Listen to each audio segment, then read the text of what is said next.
Hmm.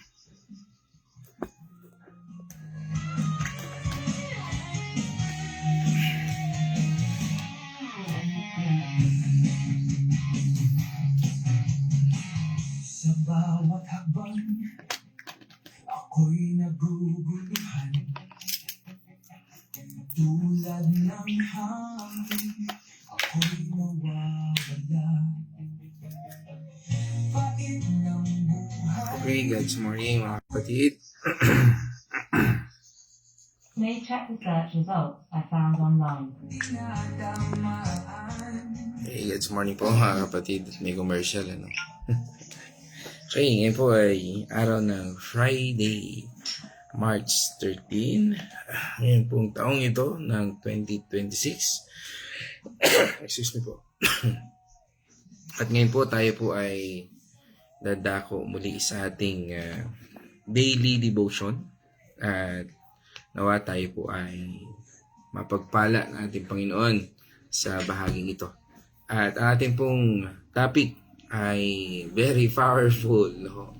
And favorite ko po ito, no? Ang Genesis chapter 1 verse 1. At ito'y pamagatan natin, from nothing to something, Elohim, creative power at work in us. At ngayon po, sa ating buhay ay hayaan natin na maranasan natin at maunawaan natin ang kapangyarihan ng ating Panginoon Diyos. Sa ating pong pagsisimula, tayo po ay muli kasama ng ating partner para po sa ating topic na ito. Mula po sa Genesis chapter 1 verse 1, from nothing to something, Elohim's created power at work in us. God's morning mga kapatid, tayo po ay babasa sa Genesis 1 verse 1. Nang pasimula ay nilikha ng Diyos ang langit at lupa. Tayo po ay manalangin. Hallelujah. Lord, maraming salamat Panginoon sa panibagong umaga na muli namin pag-aaralan ng iyong mga salita, Panginoon. Muling kakain ng aming espiritu, Panginoon, na nagmumula sa iyo. Nawa, Panginoon, samahan kami ng iyong banal na espiritu upang maunawaan namin ng lubusan itong aming pag-aaralan ngayong umaga. At maisapamuhay din po namin at maibahagi din sa iba. Maraming salamat, Panginoon, at pinapanalangin ko rin po lahat ng may sakit na nakakarinig ng iyong mga salita, Panginoon. Kagalingan po aming hiling sa bawat isa sa kanila, lalo na po sa aking asawa, Panginoon. Maraming salamat, Lord, at ang lahat po ng ito ay aming ipinapanalangin sa pangalan ng inyong anak na si Jesus. Amen. Amen. Praise God. At dito po sa ating talakayan, very popular, ang Genesis chapter 1 verse 1. At sa ating pong bahaging ito, bago po natin simulan ang ating pag-aaral na ito, paliwanagin ko lang po. Okay? Ayan. Wala pa rin. Ganun pa din. Okay. Dito po sa ating pag-aaral na yon ay bakit po ang temang ito ay from nothing to something. Ano po? Bakit po ito napakahalaga sa ating pananampalataya bilang mga tagasunod ng ating Panginoong Kristo? Bakit nga ba mahalaga itong Genesis 1:1? In the beginning, di ba? Sabi nga doon. At dito po, ang book of Genesis ay nagsimula sa pinakamalakas na, sabi nga ay, patunay ng katotohanan. Sabi nga, noong unang panahon, wala po ang lahat. There is nothing. No, it's all void. No, sabi nga, wala pang langit, wala pang lupa.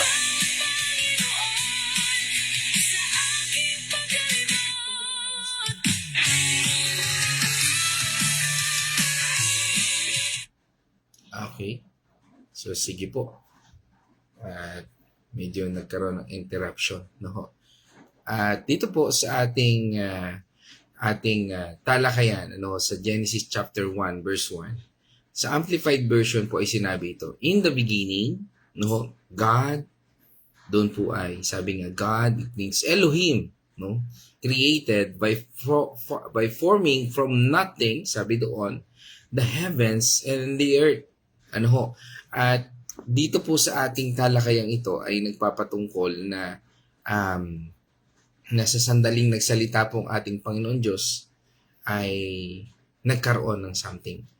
Ang mga theologians, o sabi nga ng mga scholars, at ilan po dyan ay sila Dr. John MacArthur, Dr. R.C. Sproul, no? At marami pang iba na scholars o mga theologians ng Biblia ay binigyang diin na ang Genesis chapter 1 verse 1 ay hindi lamang po nagsasabi kung paano nagsimula ang mundo. Ito po ay naglalarawan ng kanyang pang-araw-araw na gawain sa buhay ng bawat mananampalataya. No, sabi nga, kung ikaw'y nanampalataya, ito po ay naglalarawan ng pagkilos ng Diyos sa ating buhay. From nothing to something. Ang sabi nga po dyan is creatio ex nihilo o paglikha mula sa wala. Yung para bang wala ka ng pag-asa, wala ka ng matakbuhan, wala ng lahat. Yan, creatio ex nihilo o paglikha mula sa wala. At yan po ang salitang Elohim. Ito po ay hindi lamang isang nakaraan na kaganapan, kundi isang kasalukuyang katotohanan ng ating Panginoon Diyos. Siya pa rin ang Diyos na kayang gawin ang something at ang anumang nothing sa ating buhay. Kaya niyang kumilos. Ngunit minsan, po, sa kabila na alam natin ang kapangyarihan ng Diyos, may mga maling pag-ugali, pananaw, kaisipan na nais ng Panginoon Diyos na alisin natin sa ating buhay o sa ating sistema na dahil ito po ay pumipigil sa kanyang gawain para sa ating buhay. Pumipigil para kumilos ang Diyos sa ating buhay. Mga bagay na pinapayagan nating manatiling nothing. Ang mga bagay na kayang gawin something ng ating Elohim. Ang unang salita natin po nabanggit ayon po doon sa basahin ulit natin, sabi doon, in the beginning, God, Elohim, created by the heavens and the earth. Ang salitang Elohim ay hindi lamang po isang pangalan, kundi isang paglalarawan ng kanyang katangian. No, baka sabihin natin, ang pangalan pala niya, Elohim lang, Elohim. No, hindi po. Ito po ay paglalarawan ng kanyang katangian. Ang natatanging paglalarawan ng kanyang katangian, Elohim. For example, Jehovah Rapha, ang Diyos ng kagalingan. Yan po yung karakter. Ibig sabihin, ang Diyos natin ay nagpapagaling. When we say Rapha, ang Diyos ang siyang ating manggagamot. When we say Elohim, siya ang gumagawa, kumikilos sa atin from nothing to something. Pero siya yung Diyos Ama, Diyos Anak, at Banal na Espiritu. Siya ang Diyos na makapangyarihan na gumagawa ng mga bagay na bago. Kahit walang anumang materyales na masasabi nating magamit.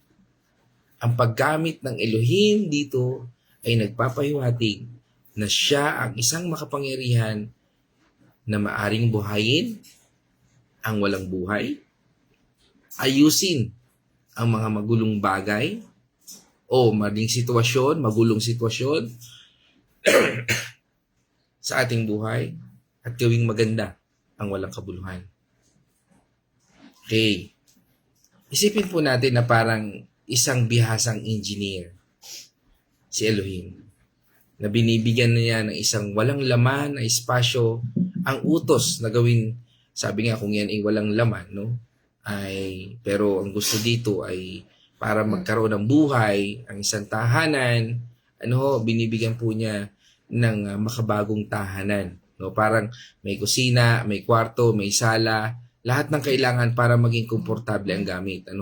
Sabi nga, kung yan ay siya ay isang magaling na engineer, makikita mo, nandun lahat yung pangangailangan. Naiaayos kung ano ang tama sa ayos. No? Kung ano yung paayon sa iyong pangangailangan. No? Sabi nga, kaya pag lumapit ka sa mga kontraktor at kumpleto parang ganun yan po yun, makikita natin, wow, na nagamit lahat ng sprays. Walang nasayang. Kaya nga, dito, sa ating buhay, napakahalaga po ng pagkilos ng Diyos sa bawat isa sa atin.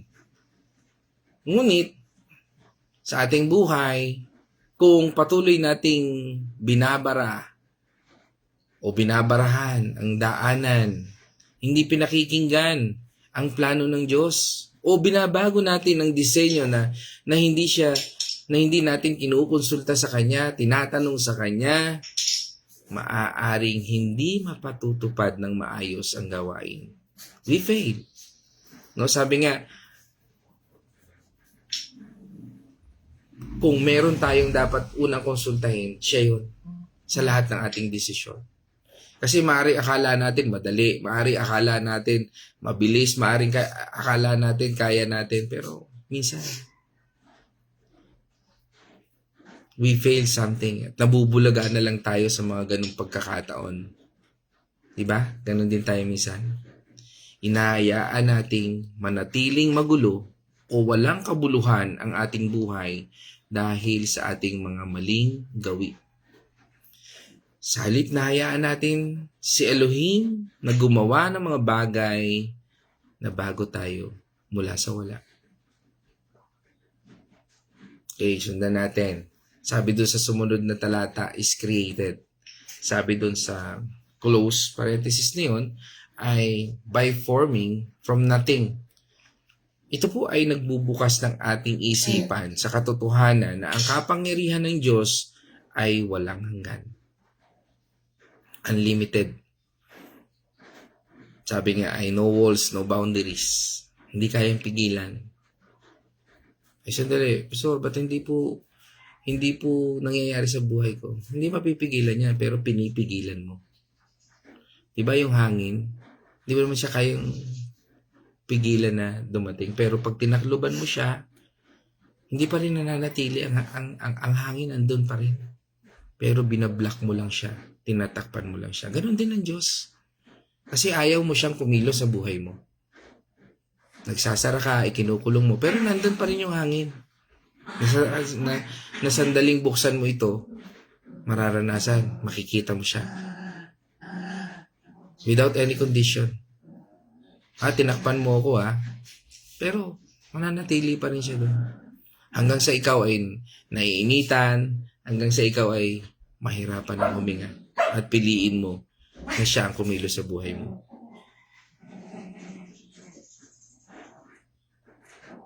Sabi nga minsan, sa sarili lang natin siya hindi kumikilos kasi ayaw natin siyang kumilos sa buhay natin. Pero kikilos pa rin siya sa mundong ito at sa bawat sitwasyon na tinatayuan natin. Dahil yan, siya ay lumikha at nilikha niya ang mga bagay na ito. Dahil hindi siya limitado na kung ano ang meron na. Maaari siyang lumikha ng bagong pag-asa mula sa kawalan ng pag-asa. Bagong buhay mula sa kamatayan ng mga pangarap at bagong pagkakataon mula sa pagkabigo. Sabi nga sa atin ng Hebrews 11 verse 3 ay ito. Dahil sa pananampalataya naunawaan natin ang sanlibutan ay nilalang sa pamamagitan ng salita ng Diyos at ang mga bagay na nilikha ay mula sa mga hindi nakikita. Yan. Mga bagay na hindi nakikita. Sabi nga, by faith, we understand that the universe was formed at God's command. Sa utos lang ng Diyos. Sa salita lang ng Panginoon Diyos. So that what is seen was not made out of what was visible. Kaya nga mga kapatid, gising tayo. Dahil mismo ang salita ng Panginoon Diyos ay makapangyayari sa ating buhay. from nothing to something. Silipin natin ang mga maling pag-uugali na ating nakikita o maaring ating nararanasan. Ang isang mga pag-uugali na ating patuloy na humahadlang sa atin o umaharang sa atin ay una, yung paghawak ng mga sama ng loob at galit. Meron pa ba niyan? Yung sama ng loob at galit sa buhay natin, sa puso natin. Yung bang hinahayaan nating manatiling walang kabuluhan ang ating mga puso dahil ayaw nating patawarin o bitawan ang sakit ng nakaraan. Ikalawa, pag-asa sa sariling lakas kaysa sa Kanya. Tayo ba ay umaasa sa sariling lakas imbis na sa ating Panginoon? Yun bang iniisip nating kaya nating ayusin ang lahat sa sarili nating paraan? Yun bang kaya nating piliin na I can do all things. Only I can. Parang ganun. Wala si Christ sa buhay natin. Kaya hindi natin ibinibigay sa Diyos ang ating problema, ang ating kahinaan, ating nararamdaman. Ano pa? Yung sobra nating pagtitipid. Kaso ito yung masamang pagtitipid. Ano po yun? Yung pagtitipid sa biyaya ng Diyos. Yung iniisip nating hindi tayo karapat-dapat sa Kanyang pag-ibig.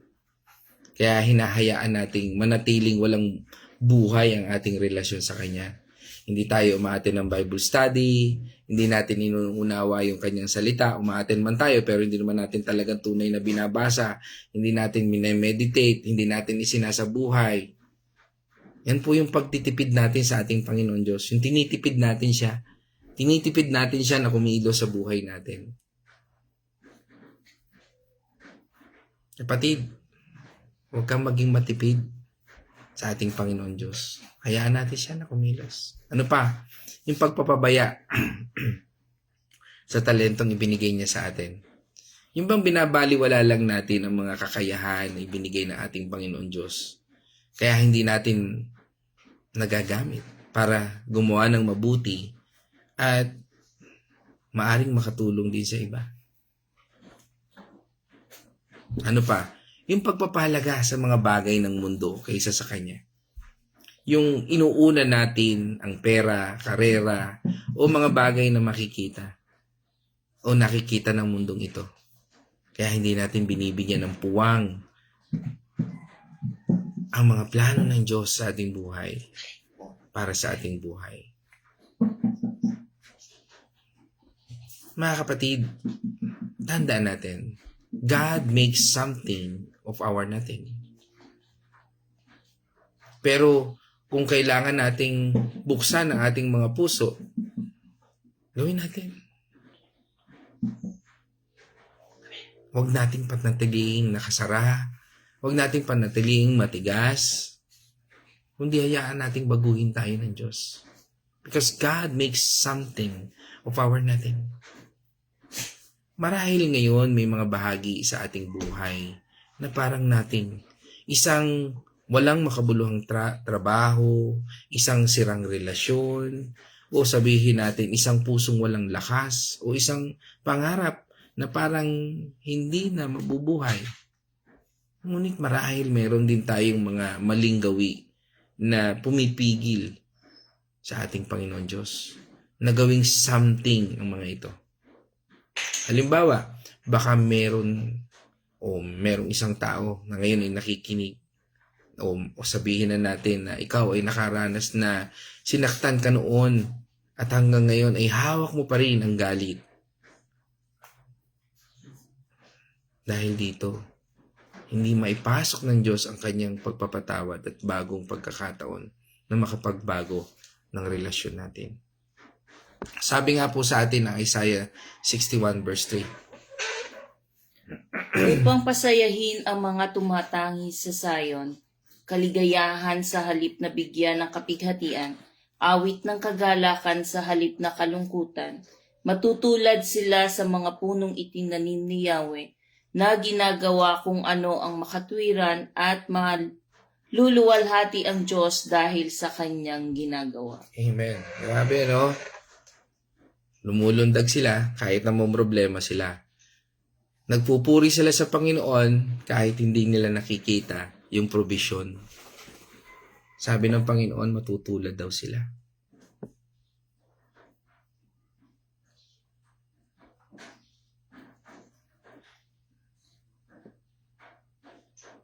Sa mga bagay na ginawa ng Panginoon na matatag. At sinabi rin po sa atin ng ating Panginoon Kristo sa Matthew chapter 6 verse 14 to 15. Sabi po niya doon, no, ay Matthew 6, 14 to 15. For if you forgive, okay, sabi doon, for if you forgive other people when they sin against you, your heavenly Father will also forgive you. But if you do not forgive others their sins, your Father will not forgive your sins. Kaya nga mga kapatid, alisin natin yung mga bigat na yan. Parang isang hardinero na nakikita ang isang tuyong walang buhay na halaman. Handa na siyang buhusan ng tubig at bigyan ng lupa. Ngunit ang halaman ay nakakulong sa isang lalagyan na puno ng napakadaming dumi at basura. Ano po ang gagawin doon? Kailangan mo nang alisin ang mga dumi bago pa may bigay ang tamang pag-aalaga sa halamang iyon.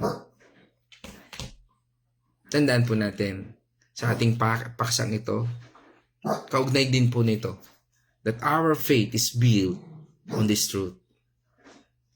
Pero, ganun pa man, minsan, sabi nga ay, tayo nagwawasak ng pundasyong ito. Ang pagtitiwala natin na kayang gawin ni Elohim ang something from nothing ay ang pundasyon ng ating pag-asa. Ngunit minsan, ang ating mga maling pag-uugali ay nagiging dahilan para mabasag o mabulok ang pundasyong ito. Halimbawa, kapag iniisip natin kailangan nating magtagumpay sa sarili nating paraan para mapatunayan na tayo ay mabuti. Kaya minsan hindi natin binibigyan ng pansin ang mga salita ng ating Panginoon Diyos at patuloy tayong gumagawa ng mga bagay na alam nating mali. Sabi nga sa atin ng Colossians chapter 1 verse 16, sapagkat sa pamamagitan niya ay nilikha ang lahat ng nasa langit at nasa lupa, nakikita man o hindi, pati ang mga espiritual na kapangyarihang naghahari, namamahala at namumuno ang lahat ng nilikha ng Diyos sa pamamagitan niya at para sa Kanya. Tandaan natin, bago tayo ilagay ng ating Panginoon sa isang sitwasyon, alam na ng Panginoon Diyos yan. There's a mission. There's a purpose sa buhay natin. Sa lahat ng bagay na yan. Kaya nga, mga kapatid, manatili tayong matatag ayon sa salita ng ating Panginoon Diyos. Manatili tayong nakatindig. No? Sabi nga nung isang kaibigan natin, isang engineer, nag-message siya sa akin kagabi. At hindi ko nababanggitin yung kanyang pangalan. Sabi nga niya sa akin, Pastor, pag-pray mo ko. Kasi malapit ng malaga sa bunga ng banal na Espiritu sa akin. Sabi ko, bakit? Kasi ganito po. Sabi ko, talagang ganyan minsan. Pero kailangan nating manatiling matatag. Matatag at patuloy nating tindigan kung ano ang salita ng ating Panginoon Diyos. Kaya nga mga kapatid, sa buhay nating ito, let's all trust on God. Hayaan natin siyang kumilos sa buhay natin. Huwag tayong matakot na manindigan. Huwag tayong matakot na harapin ang anumang hamon ng buhay natin at manatili tayo sa kanyang kabutihan. Sabi nga rin sa atin ng Proverbs 3, chapter 5, verse 6 ay ito.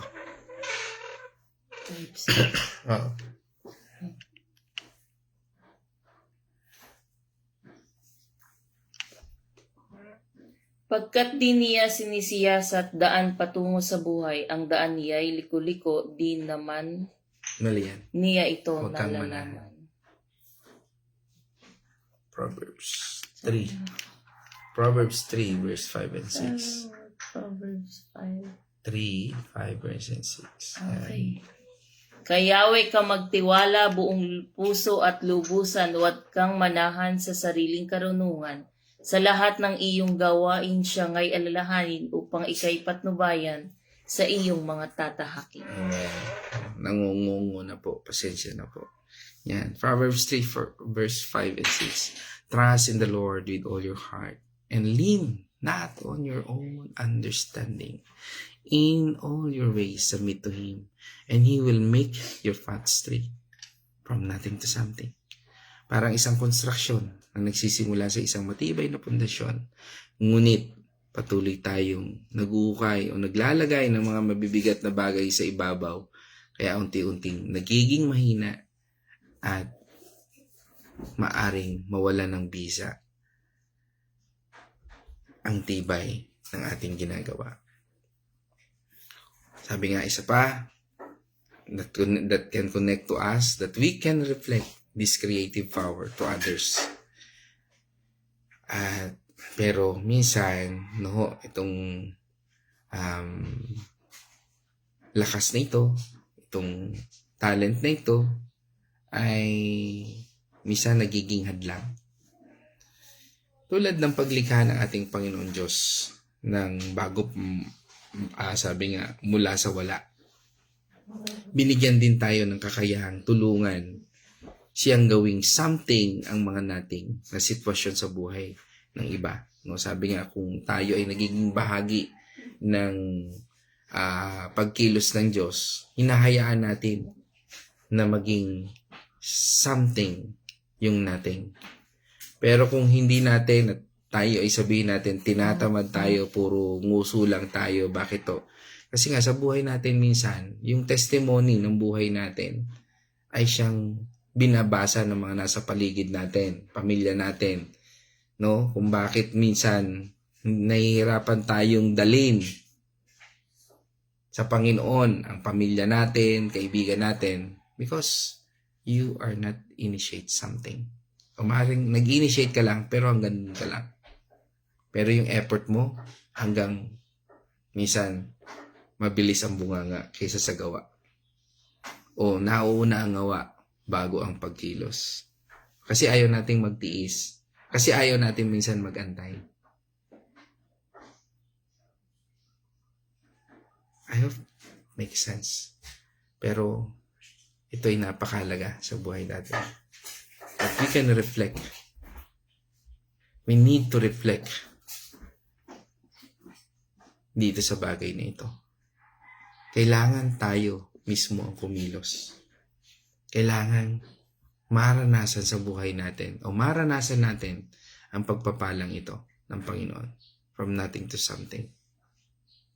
Dahil minsan, ang ating mga maling gawi ay nagiging dahilan para hindi tayo makatulong o maging hadlang pa tayo sa pagbabago ng iba.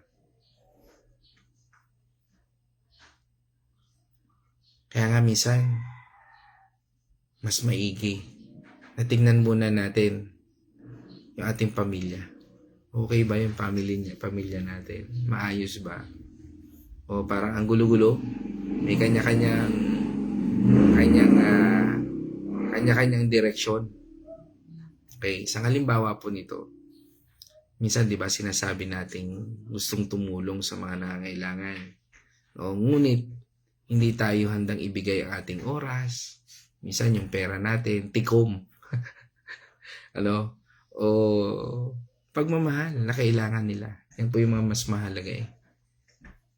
Dahil mas inuuna natin ang sarili nating mga kagustuhan. And minsan, inuuna natin ang kagulangan. Nagiging magulang tayo sa mga bagay. Because if we fair in everything, tandaan natin, minsan, yan ay pagkilala ng isang tao. Minsan, sa mga bagay na akala natin na ang mga tao ay patuloy lang na nagbibigay, Ito naging lesson ko yan sa boss ko before eh. No? Sabi niya, doon mo makikilala ang tao. If you give something, what's the reaction? At ang dami ko po natutunan doon. Dahil makikilala mo kung paano niya ina-appreciate, paano niya inaalagaan, paano niya pinahahalagahan yung sitwasyon. And iba-iba ang ugali ng isang tao. Pero hindi na ako doon pupunta. Dahil sabi nga sa atin na Ephesians 2 verse 10, Sapagkat tayo nilalang ng Diyos, nilikha sa pamamagitan ni Kristo Jesus upang iukol natin ang ating buhay sa paggawa ng mabuti. Iyan ang layuning pinili ng Diyos para sa atin noong una pa man. sabi nga doon, for we are God's handwork. Tayo mismo. Sa lahat ng bagay na ginawa ng Panginoon Diyos, tayo yung ginawa niya sa pamamagitan ng kanyang kamay. May personal touch. Created in Christ Jesus to do good works, which God prepared in advance for us to do. We are created to do good works. Hindi dahil sa ating kakayahan, kundi dahil kay Lord Jesus Christ. Kaya nga, isang bagay na itinuro din sa atin ng 1 John 3:17 na ito. Isinugo ng Diyos ang kanyang anak hindi upang hatulang maparusahan ang mga tao, kundi upang iligtas ang mga ito sa pamamagitan niya. Amen. Sabi nga, ang lahat ng bagay na ginagawa ay may layunin. Sabi doon sa 1 John 3:17, if anyone has material possession and sees a brother or sisters in need, but has not pity on them, how can the love of God be in that person? Paano nga ba natin? No, paano nangyari yan? Kaya nga minsan, di ba? Parang, born again ba siya? Mananampalataya ba siya ng Panginoon sa Kristo? Parang hindi. Parang hindi ko nakikita yung from nothing, from something. Parang wala namang pagbabago. Parang ganun pa rin naman siya. Parang isang artist, no? Na natutunan niya na gumawa ng napakagandang larawan, napakagandang obra maestra. Ngunit, hindi niya ibinabahagi ang kanyang mga gawa o tinatago ang kanyang mga gamit, kaya hindi nakikita ng kagandahan o hindi naibabahagi sa ibang tao. Parang ganun po yan. Yung mga talento natin, na kaya mo palang magsalita, kaya mo palang magpayo, kaya mo palang gawin ng mga bagay, kaya mo palang tumugtog, kaya mo palang kumanta, o ano mang bagay o talento. Kaya mo palang gumawa ng bahay, o anong talento na ibinigay sa atin ng Panginoon. Pero ayaw naman nating i-share sa iba. Parang tayo lang. It's nothing. It's nothing. Kasi kung merong talento kang binigay sa iyo ng Panginoon, gawin mo. Mga kapatid, dito po sa ating pag-aaral, ngayong umaga, habang tayo po ay narito, sama-sama sa ating God's Morning, dito po sa live stream na ito, at sa mga oras na ito, hayaan po nating hawakan natin ang ating mga puso sa mensaheng ito. Upang hawakan po natin ang mensaheng ito.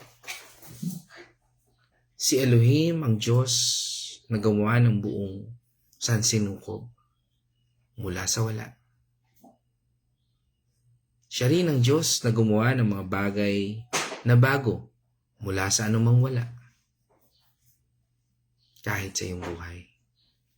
Ngunit, kailangan nating bitawan ang mga maling pag-uugali na pumipigil sa Kanya.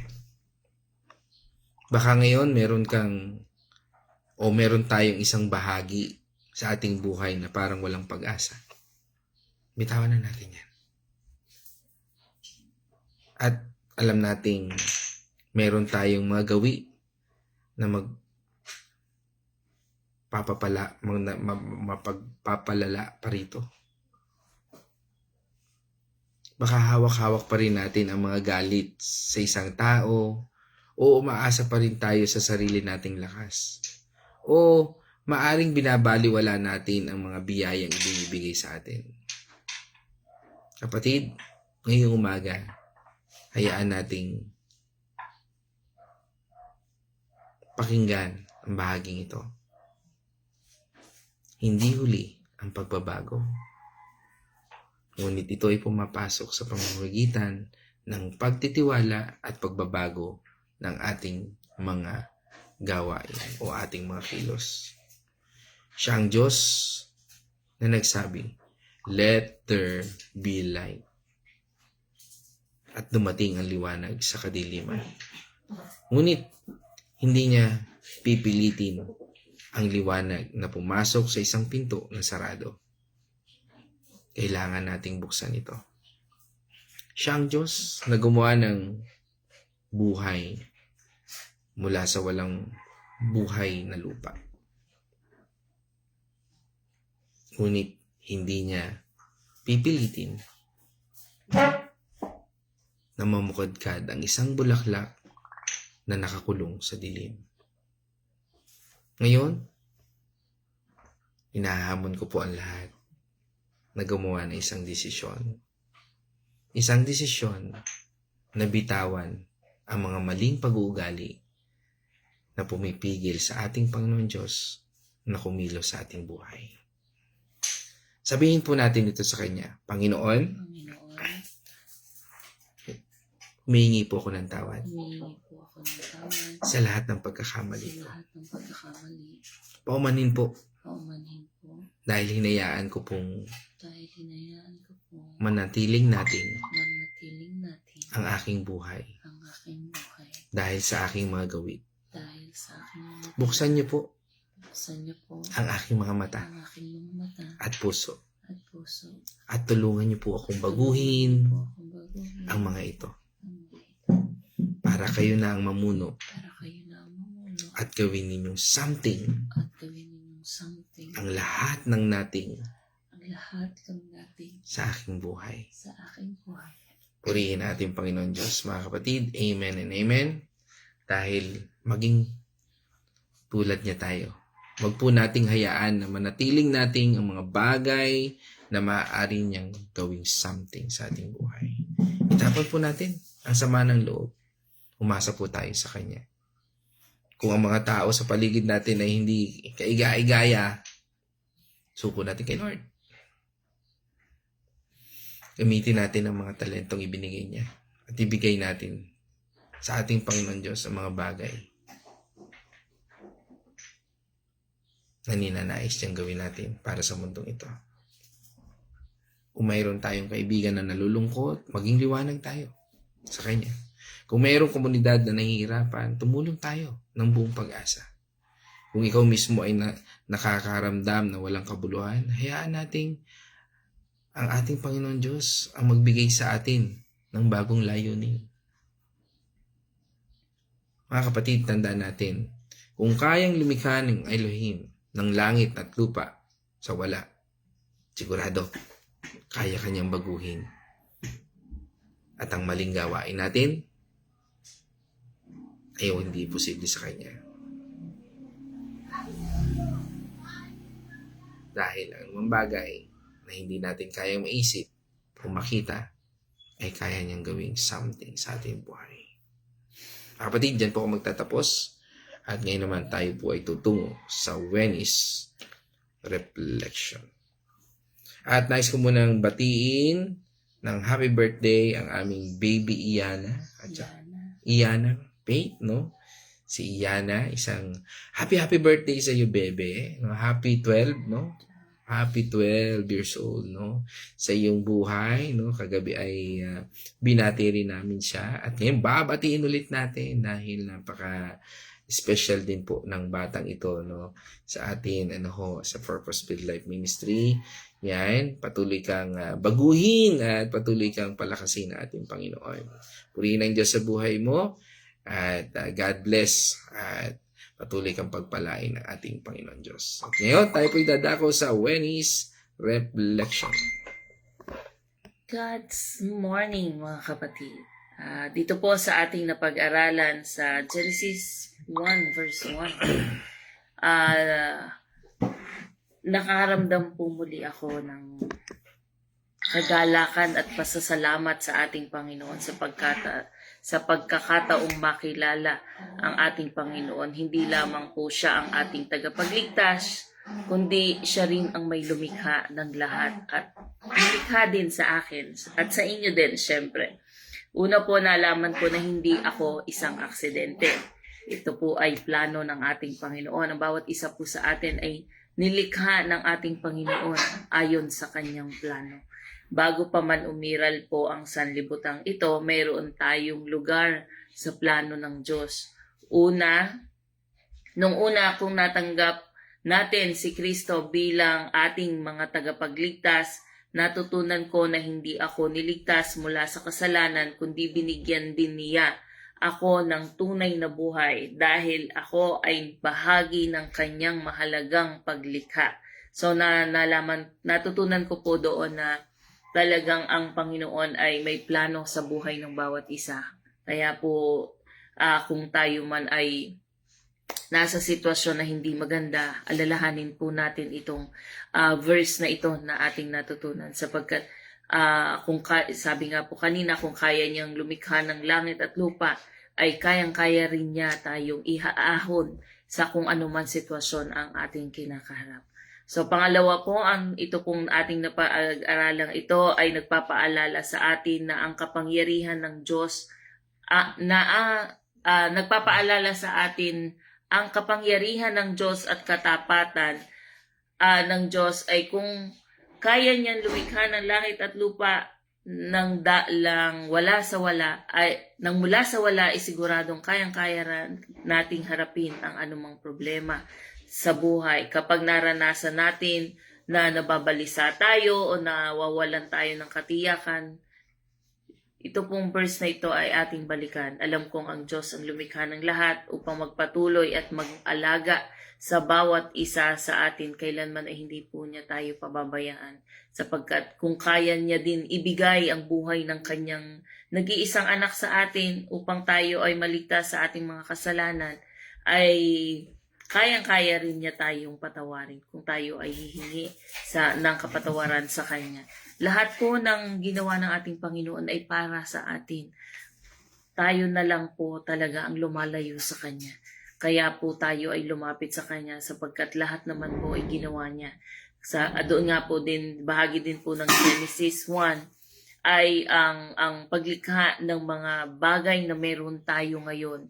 Nilikha po muna niya kung ano ang ating mga kailangan bago ang tao. Sapagkat ang gusto ng Panginoon ay komportable tayo, maayos tayo, at tayo ay ang gagawin lang po natin ay papapurihan siya sapagkat ibinigay na niyang lahat ang ating mga pangangailangan. Kaya po, ito po ay nagbibigay sa atin ng tungkulin bilang kanyang anak, bilang isa sa mga taong kanyang pinili na pamahalaan at ng kanyang paglikha. May responsibilidad po tayo sa bawat nasa paligid natin. Hindi po porke binigyan niya tayo ng pamilya, binigyan niya tayo ng trabaho, binigyan niya tayo ng kung ano ang meron tayong posesyon ay sasamantalahin natin sapagkat ang Panginoon po ang nagbigay niyan. Hindi po sa sarili nating galing dahil kayang-kaya rin po yung kuhanin ng ating Panginoon kung gugustuhin niya. Kaya po kailangan natin pangalagaan kung ano ang meron sa atin, lalo na po ang ating pamilya. Unang-una pong ministry natin ay ang ating pamilya, kaya kung hindi pa po nakakakilala ang ating pamilya sa ating Panginoon, ipakilala po natin, ikwento natin ang kabutihan ng ating Panginoon sa buhay nyo or kahit sa mga katrabaho nyo. Ikwento po natin ang ating Panginoon. Ibida natin ang ating Panginoon. Di po ba pagka tayo ay nanonood ng Korean novela, ng movie, di po ba kapag yung kaibigan natin hindi siya nakapanood ng pinanood natin, kinukwento natin, ibinibida natin kung ano yung ginawa nung bida doon sa ating napanood. Ganon din po ang ating Panginoon. Ikwento din po natin sa iba yung papaano ang ginawa ng Panginoon sa buhay natin. Yun po yung testimony natin. Yun po yung mai-offer natin doon sa mga ibang nasa paligid natin, sapagkat doon po sa mismong testimony natin, doon yun po yung totoong buhay na ipinapakita natin or ikinukwento natin ang kung paano gumawa ang Panginoon sa buhay natin. Sapagkat tayo po talaga ay kailangan po natin na maibahagi sa iba kung ano man yung ating natutunan. Lalo na po dito sa ating mga ginagawa. Marami po kasi ang hindi nakakapanood, nakakapakinig, o nakakapagbasa ng Biblia. Kaya po kailangan nating ibahagi din sa iba. Kaya po tayo po ay manatili na sa presensya ng ating Panginoon, ating pong alalahanin itong araw na ito na ating napag-aralan, itong Genesis 1 verse 1, na mula sa wala ay ginawa ng Panginoon upang tayo ay ginawa ng Panginoon upang tayo ay papurihan ang ating Panginoong Hesukristo at ang ating Panginoong Diyos sa lahat ng anumang meron tayo. Kayo po, maraming salamat po, and God bless sa inyong lahat. Amen. Praise God. At subukan natin. Yan. Batiin na natin naman ngayon ang ating mga kapatid online. Ang nandito po sa unahang bahagi ay si Sister Babes Lianzares, no? At isang mapagpalang umaga sa iyo, kapatid. At pagaling ka at pinagaling ka na ng Panginoon Diyos, no? At yan, pagbati natin sa buong pamilya ng Lianzares family dyan sa Makati City. At isang pagbati rin natin sa Benaluz family. At syempre, kita ko rito kasama rin natin si Nay Marta, Kuya Chris, no? Pagbati natin sa buong mga kapatid natin dyan sa Bulakin, Chaong, yan, sa church natin dyan. At sa lahat ng nandyan, sila Nanay Lina, kay Yasel, at sa lahat ng nandyan po.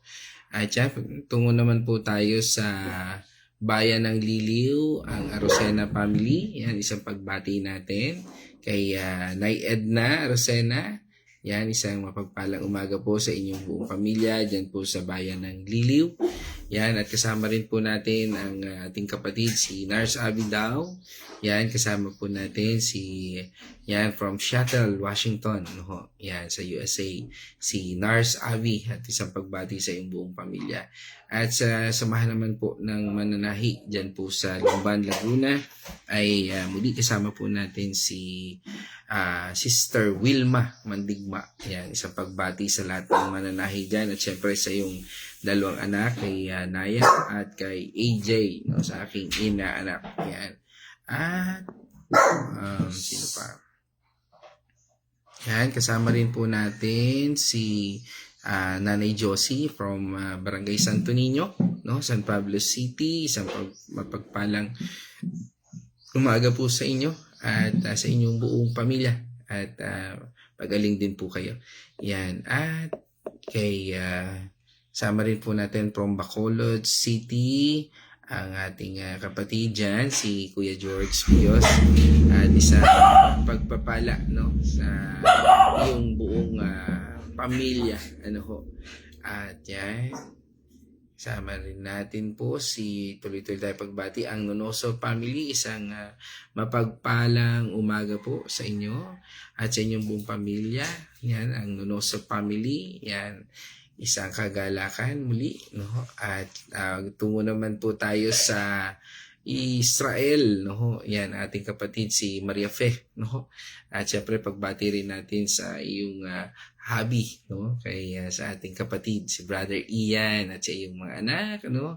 Isang mapagpalang araw sa iyo. Alam kong patulog ka pa lang, it's 12 midnight diyan, no, sa inyo.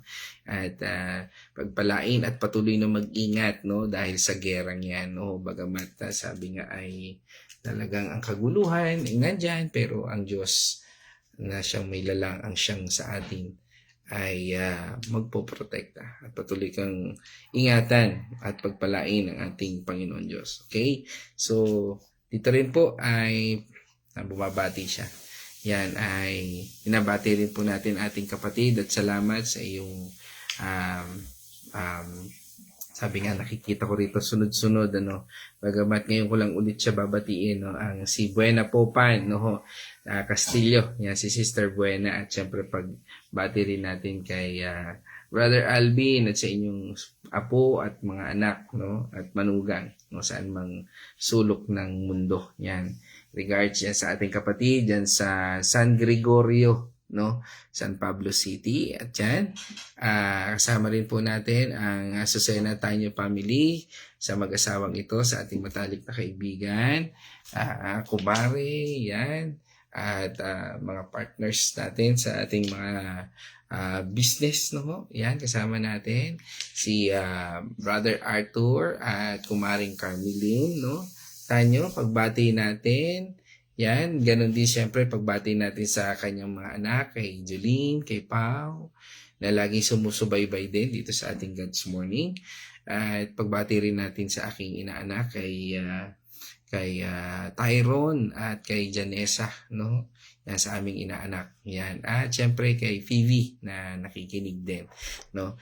Yan. At sino pa? At ito, wow. Kagalakan na kasama ko itong aking classmate before, no? Si hindi ko lang alam, baka kapitan na ito ng barko, si Berto Flores, no? Yan, dyan sa South Meadows. Yan, bro, malimit din ako dyan sa inyong subdivision dyan sa South Meadows.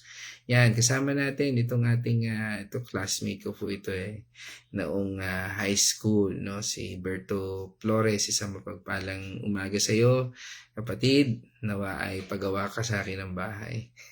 Joke lang. So yan, praise God sa buhay mo. At yan, kasama rin natin si Tatay Victor Dalangin from Dolores, Quezon. Yan, isang mapagpalang umaga po sa inyo, Tay Victor, at sa inyong buong pamilya. Yan. At sino pa ba?